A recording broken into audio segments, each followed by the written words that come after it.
Hello there everyone, it's Cassie. Welcome back for another Trinity Stamps video, and today is my first one of the new year 2026. So let's talk about what we're using today. I'm using an older set. This is the T-riffic Dinos. I love this set. I've loved it since the beginning. So many cute images with some adorable punny sentiments. And then we're going to bring in the Simply Sentimental Hugs. It's another one that was previously released, but I love this one as well. There's also the matching dies that you can get separately, and it's got some great sentiments to go along with it for hugs and hug. It's just a great set. Y'all know how I feel about those Simply Sentimentals. So I do have 3 cards for you. I'm only going to show you making the one because the process is the same for all of them. But I've started with a piece of 4 1/4 by 5.5 inch mixed media paper. And the reason I've chosen mixed media paper is because I do want to do a lot of fun things to this background. And so I've just grabbed a piece of mint tape for my fingers so that I don't get too many fingerprints on that. And I've grabbed my blending buddy, and we're using 3 different inks. That first one was called High Tide. This next one is called Tropical Tango. I'm going with a bluish teal theme for this background in particular, but the other 2 cards are different colors. We've got an orange and pink and then also a green one. And I think they just together just turned out into a very fun set of cards. But this next color is called Loch Ness. And I'm trying not to add too much of that because I don't want this background to get too dark. But we're going to go back and forth between these colors. And you might look at this and think, well, that background looks not great. And it isn't going to look great until we start doing extra things to it. So stick with the process when you're making a background. Sometimes it doesn't always look exactly how you'd like it to look. In fact, I think this looks pretty terrible right now. But like I said, we're doing more to it. So trust the process. I'll bring in some more of that Loch Ness, trying to come in lightly with that. And we're going to clean up our background after we spritz a little bit of water on that. I'm spritzing it into my hand and then sprinkling it on so that I don't get big sprays of it. And I love how this looks. So this only works with reactive inks. The inks I've used are reactive. And then I want to bring in a high gloss spray. This is actually an acrylic spray. And the reason I chose acrylic is because that's going to sit on top of that and it's going to dry a little bit quicker and has a better chance of not picking up too much of that color underneath. And that color was called Marine. It's a Dino color. I'm going to clean up my mess. We're going to hit that with our heat tool just to make sure that's nice and dry. And then I'll bring in one more of those colors. This one is the white, and I use this a lot. This is just a staple in my craft room. Love to splatter some white all over a background. And again, it dries quickly and it doesn't pick up much of the color underneath, especially when you're using reactive inks. That can be a problem. So we'll clean up our mess and we're going to set this off to the side to dry, but take a look at it first. Now that background looks really cool.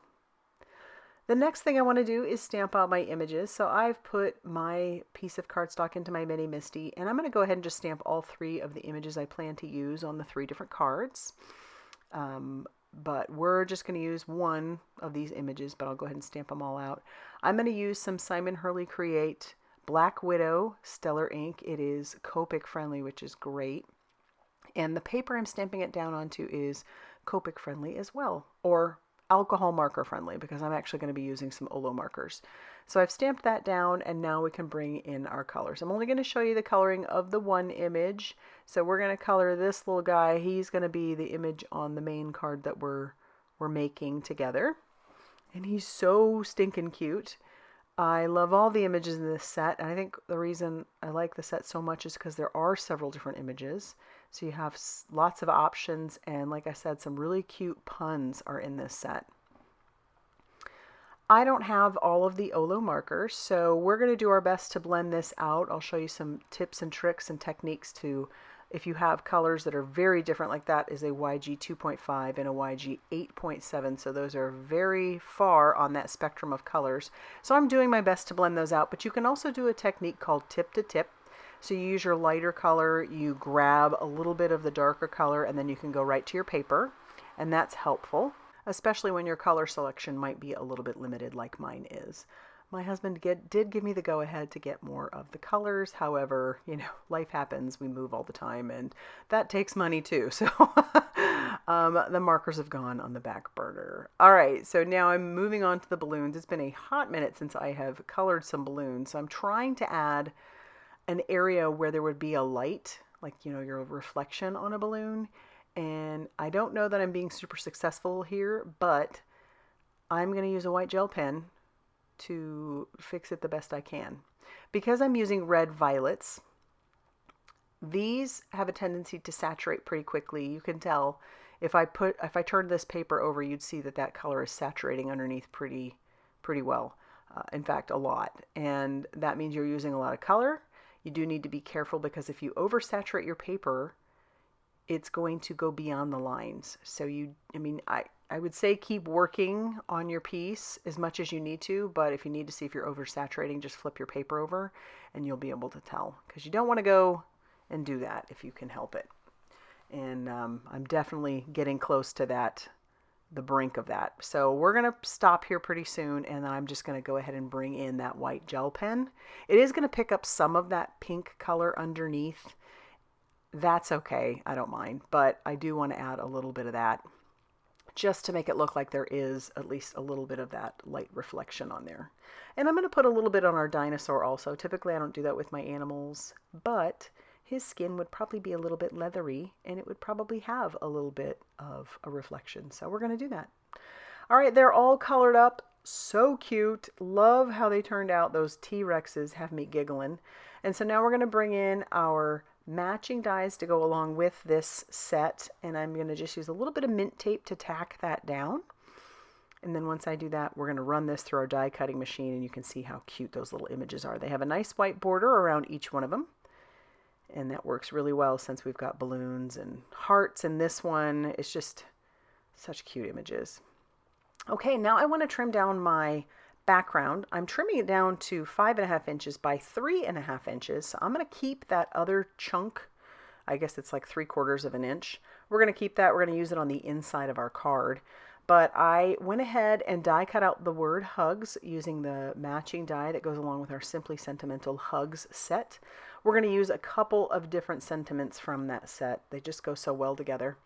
And I chose this particular scripty hugs for this card. The other two use a different die from that hugs set. But I love how there's so many different ones in there. You get what, 1, 2, 3, 5 different types of hugs in that die set. And then you have so many different sentiments to go along with it, which is so great.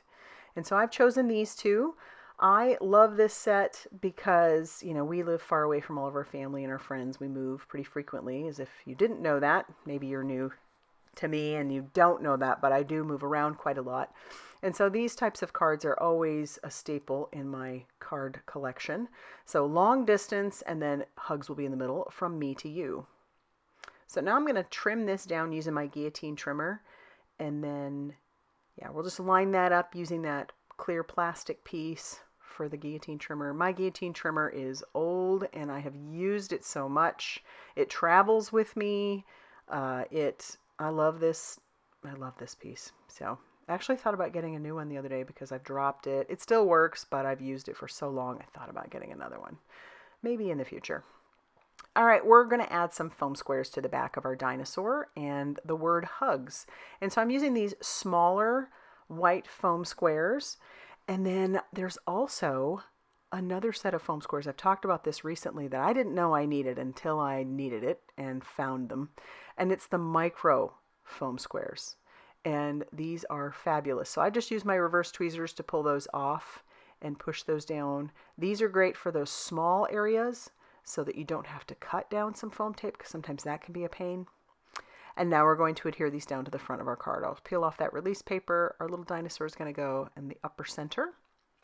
And then we'll peel off the release paper on the word hugs, leaving enough room for both of our sentiments to go around that. And I'm just going to use liquid glue for both of those sentiments, and we'll just tuck those in there. So long distance hugs from me to you. He's so cute. It's like he's floating in to sea. I love it. And then we'll just use a liquid glue to adhere down our panel to our card base. And we're going to do our best to center that up and leave a nice white border on both sides. So that base was 5.5 inches by 8.5 inches, scored at 4.25 inches. So it is a side folding A2 size card.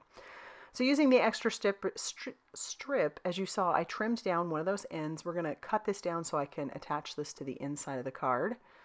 We'll just use liquid glue to do that.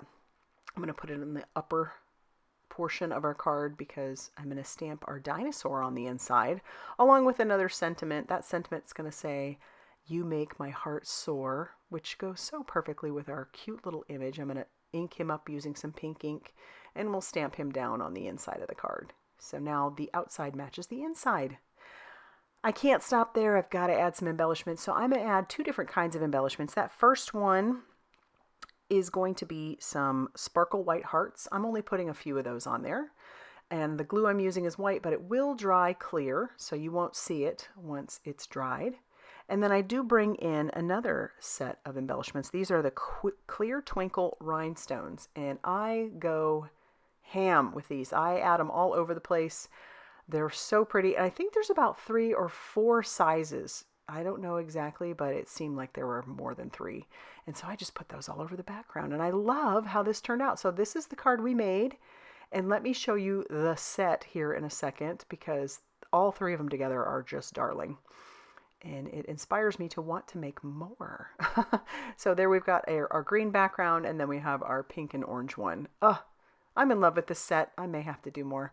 I hope you like it too. If you do, hit that like button. Definitely consider subscribing if you haven't already done so. And be sure to check out all that Trinity Stamps has going on over on their blog, Facebook page, and Instagram for more crafty inspiration.